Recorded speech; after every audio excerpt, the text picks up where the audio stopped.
মুদি গো বাসুর ঘর সাজাও। কি গো হাসু, তুমি না কইলা আগস্ট মাসে আর তুমি ইন্ডিয়া আবা না? আর আগস্ট মাস বাদ দাও, তুমি জনগণ খেটে গেছে। কি কো হাসু, তুমি এই রকমের রাজত্ব সারি আবা? তুমি এখন অত কথা কইও না, তোমার কাজটাজি সব বুঝি। আমার প্রয়োজনে যা লাগছে সব পাঠাইছি, এখন তুমি আমার একটু ঠাই দিতে পারবা না? কি আর করার, আমার লগে তো চুরি চামারি কম করো নাই।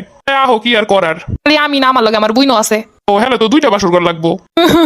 এ রাহো কাদিতে ফোন দিছে। পাপা গো তুমি কমবে। একাগুটা এখন থাম, কম গেলাই নাই। পাইন যে ডুমার আর তুইও ভাই ডুমাইরে দিছো। পাজিলিক গুলারে নামাইয়া আমারে আরো শেষ করছো। পাপা এটা তুমি কি কইলা? তোমার লগে ধরতে গেলাম। তো কথা বাদ দে, তোর লগে এখন আর কোনো কথাবার্তা নাই, তুই তোর মতো থাক। পাপা গো তুমি এই সময় হালাই তুই যাবা। আমি যাইতেছি ইন্ডিয়া, মুদিরে কইছি বাসু সাজাইতে। পাপা গো তুমি এই দুসময় হালাই তুই যাইও না, আমারে লইয়া যাও ফা। তনকা দিতে যা খাইছো খাইছো, হেই লইয়া এখন থাক। যা জমাইছো টমাইছো হেড দেহন সংসার চালা। আমার আর জ্বালাইস না, আমার জীবন এমনিতেই শেষ। এখন রাখ, জনগণে কোন সময় পিটান শুরু হওয়ার আগে যাইয়ে লই। ও নানি খারাও, তোমার পেটি করতে গেছো। এই যে তো বিদায় হরসুই অপরিয়ার হরমুখী। ইন্ডিয়া আমার মুদি আছে, মুদি আমার ভালো দেখে কিনে দেবে আনে। ও নানি হলে তোমার জামদানি ডিমুই লইয়ে যাই। পোলাপানে